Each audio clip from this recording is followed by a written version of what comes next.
Less than 2 weeks out from the Derby, and I get to talk about fierceness. Let's do this. Trust the Profits is proud to be sponsored by Game of Silks. Go to silks.io to get in the game. Real ownership, real races, real rewards. Trust the Profits. You got the formula here. Hugging up on some zombie dust at the Global Root Tap House. Oh, yes. You were delicious. I'll have some more of you later. Oh, yes. Zombie dust. Oh, yeah. That's some delicious brew from Three Floyds. But we're not here to talk about beer at the Global Brew Tap House in lovely Schaumburg, Illinois. We're here to talk about fierceness. Yeah, fierceness. Game of Silks, 17.5K. Unclaimed. This is a non-owned horse. Oh, such potential. Such potential. Excitement that you could have a horse like this, though. There are some horses out there, just like Fierceness, that people in Game of Silks own every day. This is a horse, 5 races, 3 first place finishes, 1 third place finish. Exciting. Ooh, what I wouldn't give to have him in my stable. You know what I'm saying? Fierceness. This is a pretty solid horse. Sorry for the shaky screen there. But it's also a horse that is going to be running in the Kentucky Derby. What do we say about Fierceness? This is an exciting horse owned by Todd Pletcher. Um, absolutely a fierce animal. Fierce. Oh, indeed. Jockey John Velasquez. At least he was the jockey the last 3 times out. I haven't seen if he's going to be the jockey this upcoming Kentucky Derby. I would imagine he would be, though. The sire here, City of Light. Yeah, pretty solid sire there. How he got here? Well, he was winner of the BC Juvenile. He was winner of the Florida Derby. Impressive in that. Winner of the Florida Derby, dropping a 148 and 9 furlongs. Very impressive win there. When this horse wins, he pretty much rubs everyone else's face in the dirt. Uh, that's really what happens. When he doesn't win, it leaves you scratching your head. 3rd place at the Holy Bull, head scratcher. We'll talk about that in a second. Racing notes, he's a front runner. He gets out there, sets the pace. Pedigree notes on City of Light, coming from Quality Road, winner of the BC Dirt Mile in 2019, winner of the Pegasus by 5 3/4 lengths. No one else in the vicinity, 5 3/4 lengths. Pretty impressive win for City of Light there. Obviously, didn't run in the Derby, not like Fierceness is going to be doing, but he had a pretty stellar career all by himself. Pace profile, as I mentioned, this is going to be a horse that at his best, he is setting the pace or just off the pace, applying pressure. At his worst, behind the pace, getting bumped, off his game, not able to find some daylight. Mm. Yeah, so top speed figure, 112 breeze net as the top breeze net figure that he has. That was set at the BC Juvenile. Came pretty close to that in Florida for the Florida Derby. And like I said, huge swings between his best and his worst. Are they explainable? We'll get into that in a second. Sometimes I am having a hard time figuring out if they are explainable or not.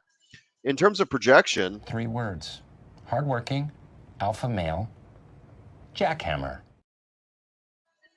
and future Derby champion. That's right. Despite his flaws, despite seeing some down races from Fierceness, I'm going to say he's going to be my Derby champion in my heart. That's right. Fierceness, I think you're going to be the Derby champion. You hear that? This is coming from the formula here.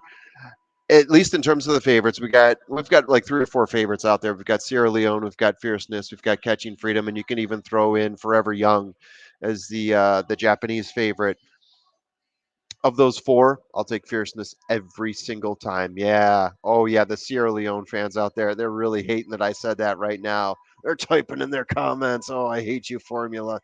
But I'll tell you what, Fierceness is dropping numbers that those other horses can't. Let's take a look here at the record.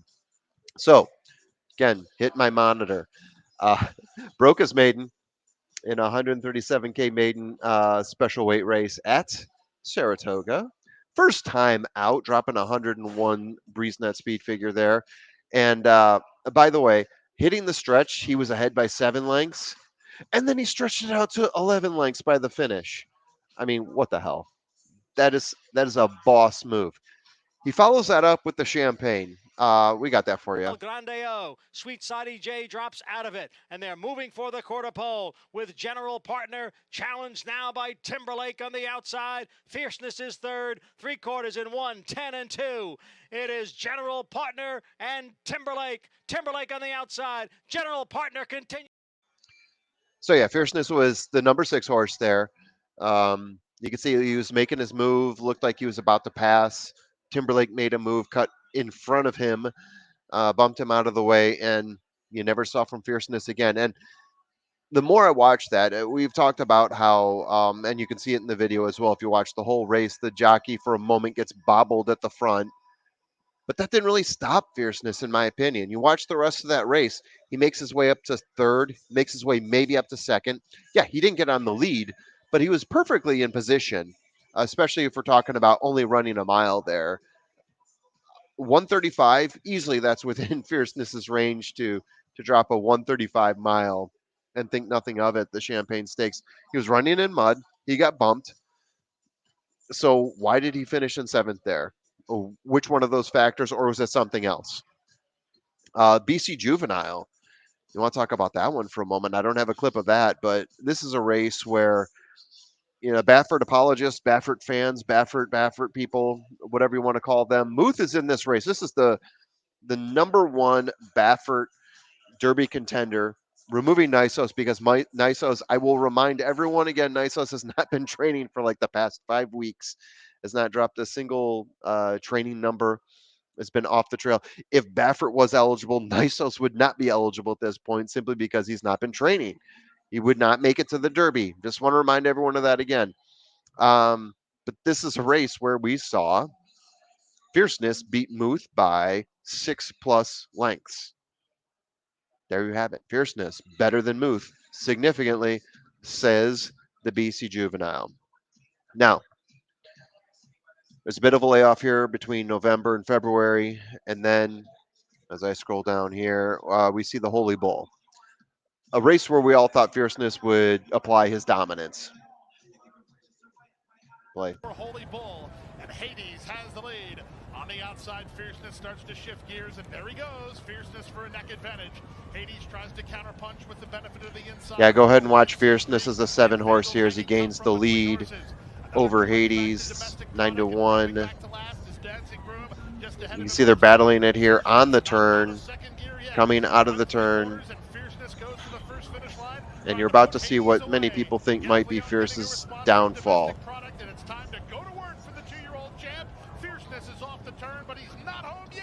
A little contact right there, and you never hear from Fierceness in this race again.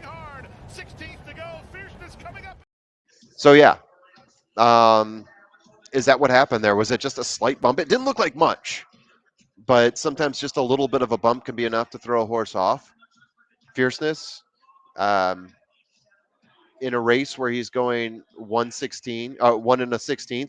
So let's compare this right here. We can do direct comparisons. He dropped a 141 at Santa Anita in the BC Juvenile. 141.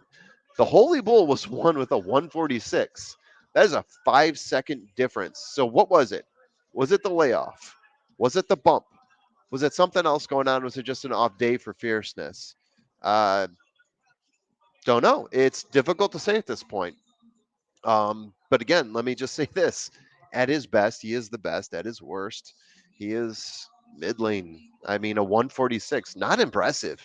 Not a great number for Hades, not a great number for Fierceness. You can see it in the speed figure there, 89 versus a 112. Now, coming for the rebound, which Fierceness are we going to see in the Florida Derby? I think we all know the answer, but here's the clip.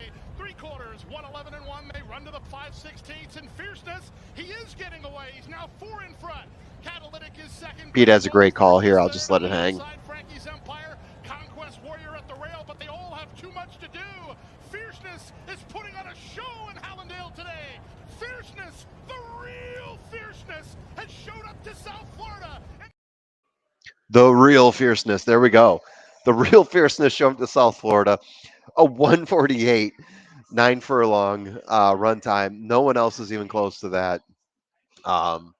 That's the best right now of all the Derby competitors. Fierceness at the top. At his best, you get the best like that. what happened there? There was no bumping. There was no mud. There was no. He wasn't coming from behind. He was leading the whole way. You see ones right across. Does he need that in order to win? I'm kind of gambling that he doesn't. I'm thinking, okay, maybe there's something else going on there in that 89, that 77.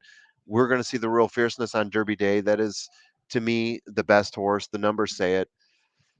That's the formula's opinion, at least. What do you guys have? Go ahead, drop it in the comments. I know you guys are you guys are dying to drop some Sierra Leone on me. People are coming with some Catching Freedom. I don't know who you're coming with. Honor Marie, maybe coming out of left field with Honor Marie. Go ahead, drop it in the comments. I don't care. Hit me with it. Love you guys. See ya.